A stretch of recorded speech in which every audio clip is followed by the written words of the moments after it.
Hello student, स्वागत है आपका हमारे न्यू वीडियो में जो कि है 11th क्लास के पॉलिटिकल का चैप्टर सेकंड भारतीय संविधान में अधिकार, जिसका पार्ट 4 हम आपके सामने लेके आए हैं।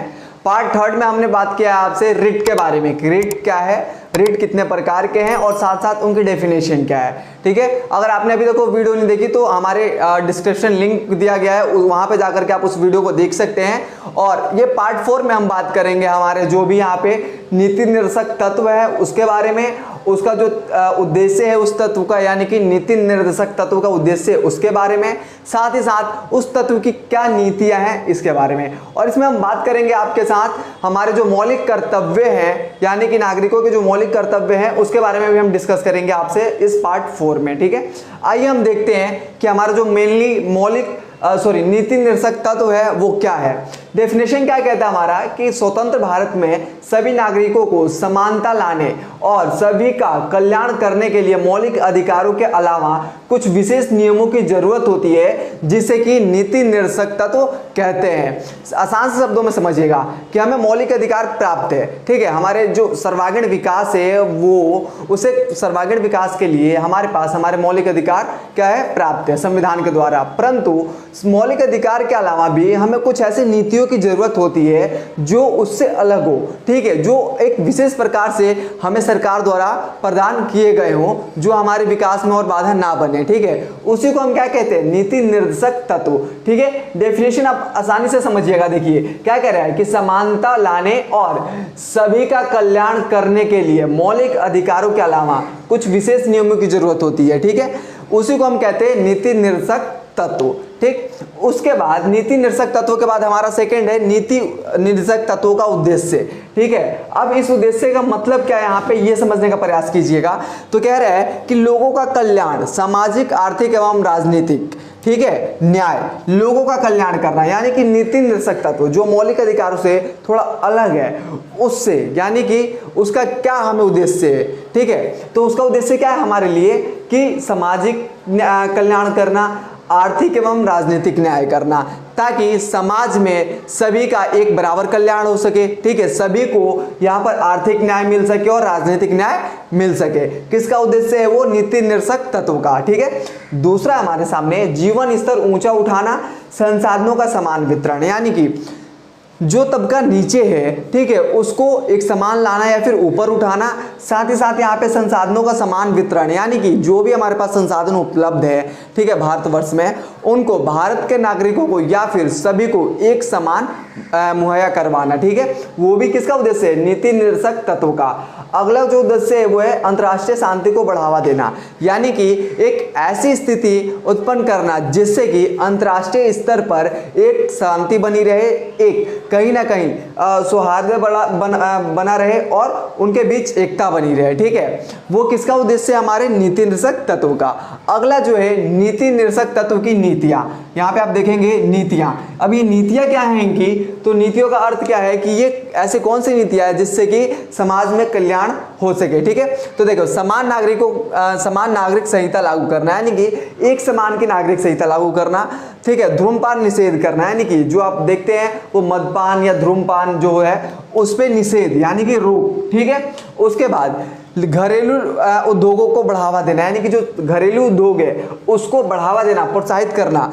उपयोगी पशुओं को मारने पर रोक लगाने, यानी उपयोगी पशु मतलब वो सभी पशु है। ठीक है, यहाँ पे उपयोगी का मतलब है कि जो हमारे उपयोग में है, जो हमारे लाभ में है, परंतु उन पशुओं को ही क्या करना, मारने पर रोक लगाना। ये किसका नीति है, नीति निर्देशक तत्व की नीतियां हैं। ठीक है, अभी देखिए ये नीति निर्देशक तत्व है जो आपसे पेपर में पूछते हैं कि नीति निर्देशक तत्व क्या है, तो आप चाहे तो स्क्रीनशॉट ले सकते हैं इसका।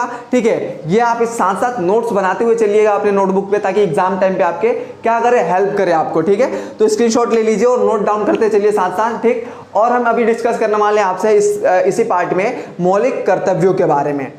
आइए बच्चों, हम अभी देखते हैं हमारा जो न्यू टॉपिक है वो है मौलिक कर्तव्य। उस पर अभी हम डिस्कस करेंगे कि मौलिक कर्तव्य क्या है, मौलिक कर्तव्य कितने हैं और उनमें क्या बातें कही गई हैं। ठीक है, तो मौलिक कर्तव्य का डेफिनेशन क्या दिया गया है, तो देखिए सिंपल सी बात कही गई है मौलिक कर्तव्य की 1976 में 42वें संविधान संशोधन द्वारा नागरिकों के मौलिक कर्तव्य की सूची अनुच्छेद 51 क का समावेशन किया गया है। इसके अंतर्गत नागरिकों के 11 मौलिक कर्तव्यों को शामिल किया गया है। यानी कि देखिए क्या है मौलिक कर्तव्य क्या है, कर्तव्य क्या होता है सबसे पहले देखिए तो जैसे कि घर को चलाने के लिए या फिर परिवार के लिए जो हमारा एक कर्तव्य होता है, वैसे ही भारत का नागरिक होने के तौर पे हमारा कुछ देश के लिए कर्तव्य होता है कि हम देश को आगे ले जाने में, शांति तौर से आगे बढ़ाने में कुछ कर्तव्यों का पालन करें। ठीक है, वैसे ही हम जैसे हम घर को चलाते हैं, घर को चलाने में भी हमारा कुछ कर्तव्य होते हैं फैमिली को लेकर के, अपने परिवार को लेकर के पारिवारिक तौर पे, वैसे ही देश के तौर पे भी हमारे कुछ कर्तव्य है।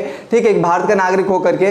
तो क्या कह रहा है कि अनुच्छेद सन 1976 में 42वें संविधान संशोधन द्वारा, ठीक है, क्या है अनुच्छेद 51 क यानी 51A में क्या कहा गया है कि मौलिक कर्तव्यों का क्या किया गया है समावेशन किया गया है। ठीक है, कि बोला गया है कि 51 क के तहत 11 मौलिक कर्तव्य होंगे जो नागरिकों को दिए जाएंगे। और वो 11 मौलिक कर्तव्य कौन कौन से होंगे वो देखते हैं हम कि संविधान का पालन करना, राष्ट्रीय ध्वज व राष्ट्रीय गान का सम्मान करना। देखिए आपने कई बार स्कूलों में या फिर 15 अगस्त के दिन देखा होगा बच्चों को ये बोला जाता है कि राष्ट्रीय ध्वज के सम्मान में खड़े हो, या फिर प्रेयर में बच्चों को बोला जाता है कि जब राष्ट्रीय गान होता है तो सावधान पोजीशन में खड़े हो, ठीक है, उसका सम्मान करो। ये क्या है, ये मौलिक कर्तव्य है हमारा। ठीक है, तो क्या है संविधान का पालन करना, संविधान की नीतियों का पालन करना, साथ साथ राष्ट्रीय ध्वज व राष्ट्रीय गान का पालन करना। ठीक है, ये हमारा मौलिक कर्तव्य है कि जब राष्ट्रीय गान चल रहा है तो हम सावधान के पोजीशन में खड़े हुए, साथ साथ राष्ट्रीय ध्वज जो है उसके सम्मान में हम एक देशभक्ति दिखाएं। ठीक है, दूसरा राष्ट्रीय आंदोलन को प्रेरित करने वाले आदर्शों का पालन करना, यानी कि जो राष्ट्रीय आंदोलन है, जो राष्ट्रीय तौर पे ऐसे आंदोलन चलाए गए हैं काफी, उनको प्रेरित करना। ठीक है, यानी कि उनके प्रोत्साहन में साथ देना। ठीक, उसके बाद भारत की संप्रभुता, एकता और अखंडता की रक्षा करना, यानी कि ये शब्द देखिए हमें कई जगहों पे सुनने को मिलता है कि क्या है भारत की एकता, संप्रभुता और अखंडता को बनाए रखना। ठीक है, साथ साथ राष्ट्रीय रक्षा एवं सेवा के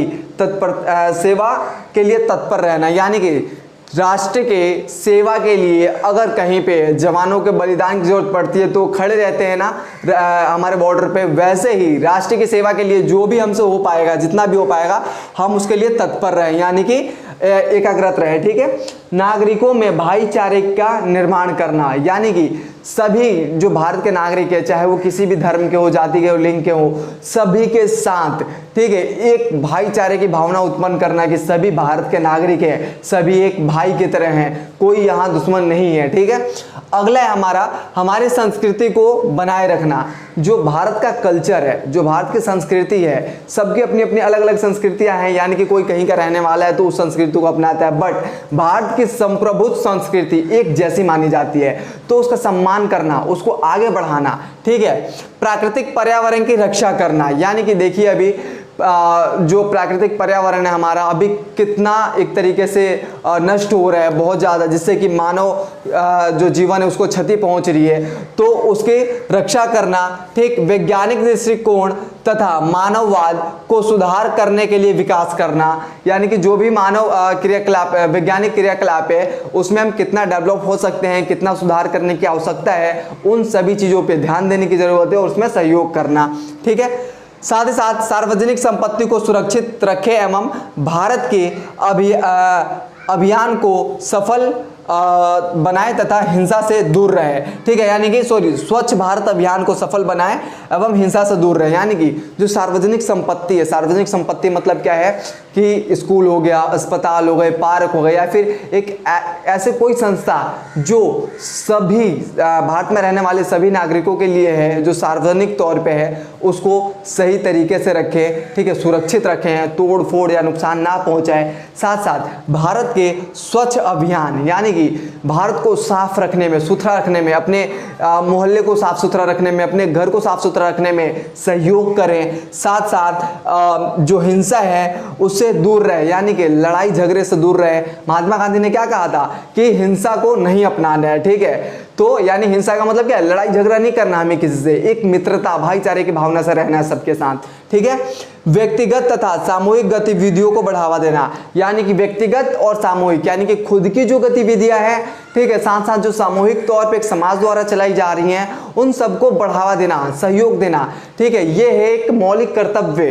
ठीक, जो हमारा आखिरी मौलिक कर्तव्य है वो है माता पिता द्वारा 6 वर्ष से 14 वर्ष तक के बच्चों को प्राथमिक शिक्षा देने के लिए प्रेरित करना, यानी कि जो बच्चे हैं उनको शिक्षा के लिए माता पिता द्वारा प्रेरित करना, ठीक है, यानी कि उनको प्रोत्साहित करना कि आप पढ़ो, उनको पढ़ने के लिए एकाग्रित करना, ठीक है, वो है हमारा मौलिक कर्तव्य। यानी कि टोटल हमारे पास 11 मौलिक कर्तव्य है। वो 11 मौलिक कर्तव्य आपके सामने यहाँ पे बोर्ड पे रिटर्न है। अगर आप चाहें तो इनका स्क्रीनशॉट ले सकते हैं, नोट बना सकते हैं, ठीक है। और इसको मैंने आपको पिछली वीडियो में ही बोला था कि आप इसको साथ साथ नोट करते हुए चलिएगा, ताकि आपको एग्जाम टाइम पे कहीं आगे पीछे किसी किताब में देखने की जरूरत ना पड़े, बल्कि आप अपने नोटबुक उठाएं और उसमें से सिर्फ रिवीजन कर पाएं, ठीक है। तो ये हमारे मौलिक कर्तव्य जो भारत के नागरिकों को प्रदान किए गए हैं, वो उनके कर्तव्यों द्वारा भारत को एक सही तरीके से एक सही दिशा में ले जाने में मददगार साबित होता है, ठीक है। और जाते जाते अगर ये वीडियो आपको अच्छी लगी होगी तो लाइक शेयर और कमेंट जरूर कीजिएगा, चैनल को सब्सक्राइब जरूर कीजिएगा।